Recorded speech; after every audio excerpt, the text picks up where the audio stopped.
Two men journey to the bars and restaurants of Scandinavia to find amazing beers, always with the same question. Hey, what's on tap? It's time to find out.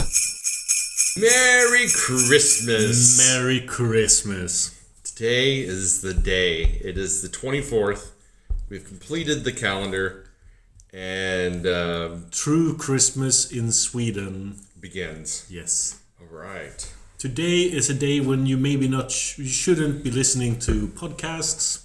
No, you should be. You should Don't listen to that nonsense. You should be spending time with your loved ones. Nope. But there's time for both. What you should do is you should be downloading all 48 episodes and just listening to them back to back. They're only about 4 to 10 minutes long per episode, so it's a good way to kill a couple hours while you're waiting on your family to get Christmas on the table.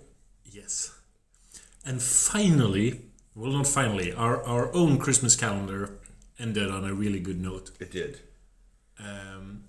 But finally, a commercial calendar that ends on a true Christmassy beer, appropriate for the day.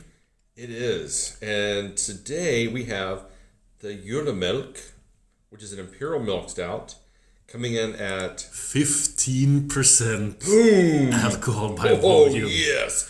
This is a nice way to, after you've had all of your peeled herring and cheese and ham and meatballs and brown beans and kale and you sit in front of the fireplace. Yes. This is the beer for you. It says Xmas is here, and Santa has brought some of his evil black Xmas milk. Watch out for this vicious elves beer, Nisaol. It's a 15% super tanker imperial milk stout. And this, surprisingly, isn't the highest ABV milk stout we've had this month. No. Because we had the 3-year dessert from Der Motzdutzel, yes, which was more. It was like 16%. It's only slightly more. Yeah.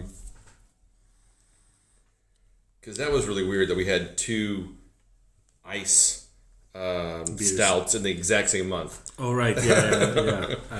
It's like I haven't had 2 ice stouts in the last 5 years, probably. And then have 2 within a couple of days of each other. It was like, what are the odds? But that's the other beer calendar. We'll put that to the side and focus on this calendar. So this beer smells really malty. It does. Almost smoked. Yeah, they really went hard on the smoking of those malts on this one. So it's got kind of a almost licoricey kind of smell to it. Yes, that's it. That's it. Let's try it. All right, cheers. Cheers. That is so sweet. Mm-hmm. It's really milky sweet. Yeah. Like a little milk powder. Oh, man. Ugh. It's... It has a lot of the flavors that I associate with unfermented malts. It's got lactose. And they must have just like doubled down on the lactose. Yes. Because it's the milk stout, so there's lactose in it. But that is, it's kind of, it goes back to that the coffee goza that we had earlier, where the aftertaste was like just kind of like a latte or a coffee with cream kind of Here flavor. Everything is latte coffee cream. Right, and this is like very much like a surprisingly non-boozy, like coffee, sweet vanilla, like a little too much sugar in your coffee in your cappuccino kind of definitely flavor. But this one, if I remember the coffee goes thing correct. Mm-hmm. That one had 2 completely different flavors that didn't marry. Right. This is just one intense flavor throughout. Right. It has a long aftertaste as well. That's what I mean. Like where the coffee goes, where take away the sour part of this and just focus on the coffee, vanilla, lactose, or powdered sugar part of it. And that makes me like this much more. Yeah. Because that had like a really rich coffee aftertaste, and this is got such a really nice, like once you get over the initial shock of the sugar that just hits you like a freaking ton of bricks, Yeah, I mean, if you don't like sweet beers or if you don't like milk stouts, you're probably not gonna like this. You'll probably hate this. but it is, and I do like the flavors. It is a very coherent product. Yeah. It knows what it wants to be. Yeah. And it follows through. Then you might not like that particular product. I agree. I think this is really nice. It almost tastes like a little bit like maybe they did some oak chip aging on it. Not impossible. Not impossible. It doesn't say anything on the label, so I will assume that it's not there. But they do this with a lot of this series. They do rum and cognac and bourbon and whiskey and whatever else flavors in there. That might be my only disappointment, because the Jule Maelk is quite readily available, and there are so many variants of this. Well, I mean, I wouldn't expect a variant of this in the Christmas box. I kind of feel like they're going to go with their... I actually did. Did you? Yes, I expected it to end on one special edition. I can tell you from the past boxes, this is like 100 times step up from like the Snowball Saison or I don't even remember what the other one was. What was the last beer? It was just such a... The last beer has usually been kind of a letdown, whereas this one feels like, hey, they ended on like a big stout, and that's kind of what you want on the... For me anyway, that's what I want from the last day. Yeah. I either want like a crazy IPA, like one of their like really impressive syrup like IPAs, or I want like a big bold stout of some sort. Yes. So I feel like... Well, sure, this is a big bold stout, but it's not special enough for you. With the many days of mass-produced beers, we could have ended. We could have skipped one beer somewhere earlier, like a pilsner that didn't taste anything or something else. Had this Jule Maelk as the day 23, and then special Jule Maelk day 24. You know what I think? You know, it can be really great. I think if this was day 13, so it was the day after the halfway mark, you get like re-energized with a big stout, and then you finish the calendar with the cognac edition or the rum edition or something like that. Yeah, sure. Because you're not expecting that kind of big stout in the middle of the calendar. No, that would work just as well. But it could work like this Jule Maelk yesterday, and then you sit there wondering, wow, how are they gonna top this for Christmas Eve? They can't. And then you go, what? This is like a cognac version of the one I had yesterday, and that'll be like... It's like the Christmas present. It's the Nintendo 64 under the Christmas tree. Yes. that is actually exactly what I mean. Because now we end on, finally, yes, this suits it. And then that's pretty much it. Yeah. I end on a satisfied but not ecstatic note. Yeah, I understand that. And I don't 100% disagree with you. But, I mean, it's been my experience in the past where, for some reason, the day of the 24th is usually a wind down instead of a celebration. So I feel like this is a higher watermark than what I've usually seen with Advent calendars. And we've done, I guess this will be the 5th one on the show. I guess the... Yeah, so this is the 5th one that we've done on the show in 4 years. Yeah. That's been the mass produced. And we all remember the travesty of last year's kiosk advent calendar, the calendar which we dare not speak of. No. But then we had the Brewdog versus the Total calendars. And both of those were extremely close. Yeah. It was so weird how sometimes they lined perfectly in really weird ways. That's a lot of fun. Like there was one day where they both had tangerine beers. I mean, what the hell? Yeah. Oh, you mean for Tangerine Day? Yeah. But yeah. Then the first year we did this was the Total calendar, and I will say that I think this year the final day has been the best of the final days that they've done so far. I agree. Maybe it could have been the cognac or the rum or the, I don't know, bourbon barrel or whatever version of this they have out. But I'm not unhappy with this. That's what I mean. I'm not unhappy. I am satisfied. I'm content. I am in the Christmas spirit and the Christmas mood. I just see an opportunity for wowing your audience. Yeah, I agree. And I don't think it would have cost that much extra. Probably not. But let's take a moment before we rate this one. Let's take a moment to reflect back on the whole calendar. Yes. So as the calendar goes, how would you rate the calendar itself? So I only joined for day 8 or 9. 9 to present. Yeah. We had a long run of quite mediocre beers. I'm sorry to say. No, I think that's fair to say. I mean, I think for me, I felt like, was it great? No, but I don't think advent calendars are really meant to be great.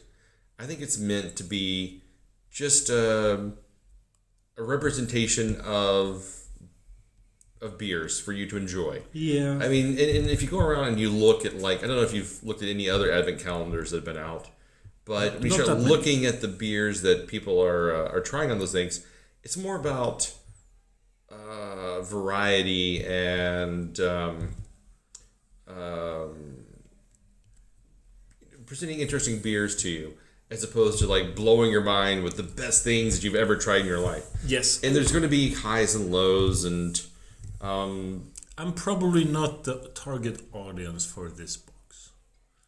You know, I think advent calendars are there's never going to be one, like even the best one that you get is probably only going to be mediocre at best. And I think because... Yeah, but I do know that. So in an English web shop, Honest Brews, they have 2 different Christmas calendars you can buy. The normal one and the craft beer enthusiast Christmas calendar. And a friend of mine bought it. I haven't been drinking. I've been drinking like a few of them with him. But I've seen his photographs, and I would be excited about every single beer I saw there. All right. Some of them are quite ordinary beers, but they're from breweries that I might not have heard about. So it's because it's a web shop that makes it.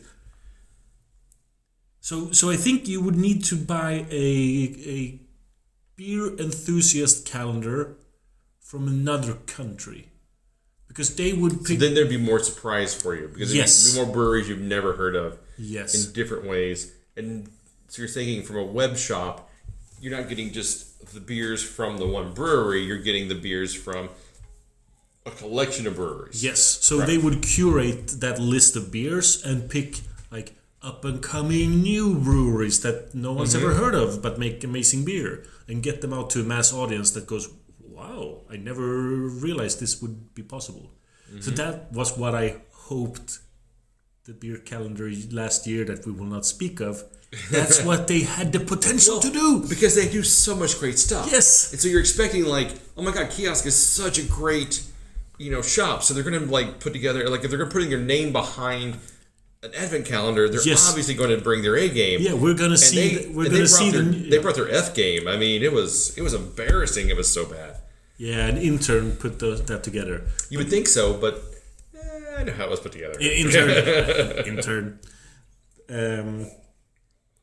But yeah, for last year I expected to be treated to at least a few of Denmark's up and coming future stars. I would have loved if there'd have been a Gamma or a Dry and Bitter or Oldsnickeren or Abeltoft, but there was none of that. None of that. There was none of that. So it wasn't even like it was almost like they just went really hardcore deep into Belgian stuff. But not the good Belgian stuff, just the most common Belgian stuff. There were 4 Saint Bernardus. That's a crime. Which is not a bad brewery, but at the same time, Jesus H. Christ, man. Come What the hell? But getting back to this calendar, So my summary is super disappointed until the last 3 days. I wasn't super disappointed. I always feel like there's a subconscious theme that runs through Advent calendars. And I've seen this almost every Advent calendar. So Yep. I remember a couple of years ago, it was like coriander and cardamom. Like, how does one brewery make so many coriander and cardamom beers? And this year it felt like session beers. Like, they just went like, oh, here's another, like, unconsciously they went, here's another 4 or 5%, whatever. It falls into the, we don't want to get people too drunk or whatever. Yeah. And, it's a good enough beer. And I think that felt like the theme of the calendar was good enough. Yeah. At the end of, like the end of Babe, when the farmer looks at Babe and goes, that'll do, pig. That'll do, pig. That'll do. Yeah. That's how I felt like this. Like, it was good enough. Were there highs? Yep. Were there lows? Yeah. Not a lot, but there were a few. But everything really fell squarely in that 3% to 3.75% kind of just good enough zone. Yeah. That sure. Yeah. So I wasn't disappointed with the calendar this year, but I will say it could have been better based on based on what Told can do. And I don't know how many of these they sell, but they're not selling like 10,000 of them. They're probably selling 50. I was going to go a couple hundred. Because so? What happens is, what they did this year was they did a US version and an EU version. Ah, right. So the US version is slightly different than the EU version. Because when we post a couple of episodes, a couple of people have said, like, oh, I didn't get that beer in my calendar. And I'm like, oh, well, that's the US version then.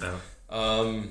So, think about the number of people that sell, that buy calendars, and you got to think, what's their market share? So, you got to figure it's somewhere in the 3 to 500 range, maybe. I don't know. I would say 2 to 300. 2 or 300. All right, and that feels fair. I can see that. Yeah. So you got to imagine like something like Kiosk, which is super local. Yeah. Maybe they did 50 of those. Yeah. So why couldn't they do like 50 amazing beers? Just order a couple of extra beers. Like. Yes. Anyway. Yeah. So we're still bitter over last year's calendar. That's how bad it was. But this beer, I'm gonna give it a strong 4.25. Yeah, I'm right there with you. 4.25. As for the box overall, I would give it a 3.5. I would give it a 3. It's a weak 3. I would give it a confident 3.5. I think the problem was there weren't any real highs, there weren't any real lows, but if you go back and you look at the average of most of the beers, they fall within that 3.25 to 3.5 range. Yeah. The average of the beers is higher than 3. Yeah. But I'm giving the box a 3. Okay, that's fair enough. It has to do with expectations. Yeah. An overall theme. Okay. Yeah. Well, I've really enjoyed doing this with you. Yeah, me too. And it's been a lot of fun. So I'm glad that we could have our first Advent calendar together. Yes. To pad the number of episodes where my voice is Let me tell you, this has been a nightmare month for me. Yeah, I know. 48 episodes between the two calendars. Yep. Holy crap. So the listeners, you might as well learn that I don't do anything when it comes to posting or writing copy text or doing photos. I just hang out with Stefan, drink beers, and yab. Yep, and then you just fuck off into the night and leave me to clean up the mess. Yes. This is truth. Yes. Well,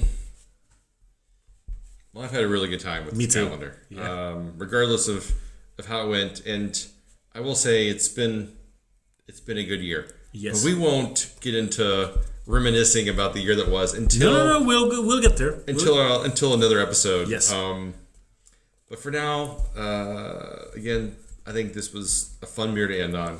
Yeah. And if you've been listening to this calendar because you like to earn, you should definitely listen to our other Christmas calendar where we put together the beers ourselves. Because that's a stellar calendar. Yeah, that's a calendar that is just like a dream calendar that only exists in some sort of fantasy world. Where we happen to live. Exactly. Yes. Well, I want to say Merry Christmas to all. I am glad that you've been with us through these episodes this month. And thank you for listening. Yes. And have a very Merry Christmas. And we'll talk to you next episode. Yes. Oh, you know what we should say, what we haven't done this whole episode is where can you find us online? whatsonthappodcast.com. Exactly.